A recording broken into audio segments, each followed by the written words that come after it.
시민들의 주거권을 심각하게 개선하고 건강권을 위협하는 이 환경 문제는 악취, 미세먼지 등 모든 것들하고의 전쟁은 치를 수밖에 없다라고 생각을 하고 있습니다. 공장 난립, 환경 오염.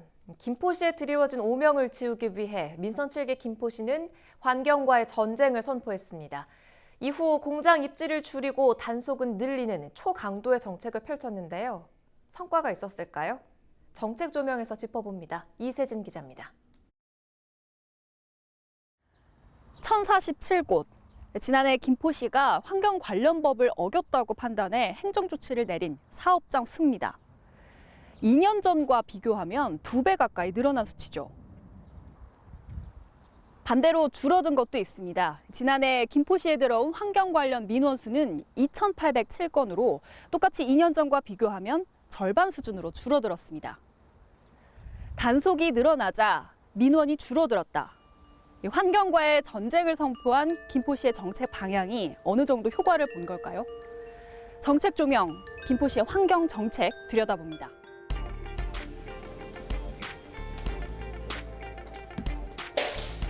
사장님 안녕하세요. 안녕하십니까. 환경지도과장 이정미입니다. 어떤 좀 정책들이 그동안 좀 시행이 되어 왔나요? 저희 민선 7기 2018년 7월 이후 환경과의 전쟁 선포를 하였습니다. 시장님께서. 그래서 환경지도과라는 과가 신설이 되었고 기존에 이제 민원이 워낙 5,000건, 2017년도에 5,000건 이상이 발생하면서 2018년도 4,000건 이상 그러면서 이제 환경 악취 뭐 공해가 심한 김포 막 이런 식으로 살 수 없는 김포 막 이런 식으로 대두가 돼서 비상근무 체계를 해서 밤 24시까지 2인 1조로 단속을 하고 있습니다. 지금 현재까지도 그 단속은 계속 지속되고 있고요. 그래서 사실 지금은 예전에 비해서 민원도 많이 감소하였고 저희 직원들이 정말 고생을 많이 하였습니다.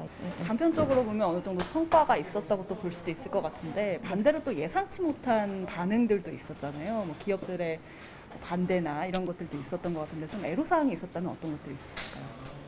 이제 저희가 어떤 처분을 하면 소송으로 많이 연계가 됐고요. 네. 현장 나가서 좀 안 좋은 사례가 발생하는 경우도 있고 그 확인된 사항에 대해서는 또 저희 환경법으로 인해서 조치를 안 할 수는 없는 부분이어서 그 부분은 할 수밖에 없는 거를 좀 설득을 하고 처분 진행하면서 또 이렇게 저희가 지원 사업도 같이 병행을 하고 있습니다. 2019년부터 방시설 설치 교체 사업 지원 사업도 하고 있고 유지관리 지원 사업이라 그래서 현장 맞춤형 교육이나 맞춤형 시설 개선 사업이나 이런 것들을 같이 병행하고 있습니다. 상반기 하반기에 갖고는 4회 정도에서 약 1년에 1,000명 정도 교육을 하고 있는데요.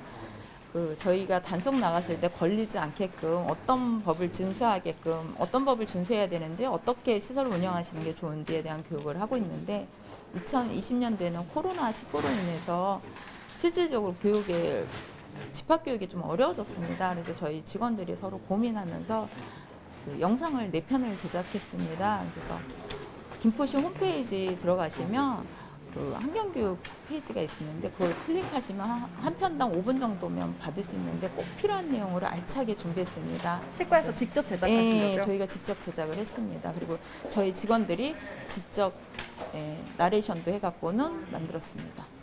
저희 김포시 환경지도과는 김포시 시민을 위해서 있는 과입니다. 그러니까 시민과 업체분들이 서로 공유해서 있어야 되는 상황이고 업체들이 좀 힘드시지만 환경법을 좀 잘 준수하셔서 시민들과 더불어 살 수 있는 깨끗한 김포가 조성이 됐으면 좋겠습니다. 오명을 지우기 위해 환경과의 전쟁에 돌입한 김포시. 시민과 기업 모두가 만족할 수 있어야 한다는 신념까지 지킬 수 있을지 지켜봐야겠습니다. 헬로티비 뉴스 이세진입니다.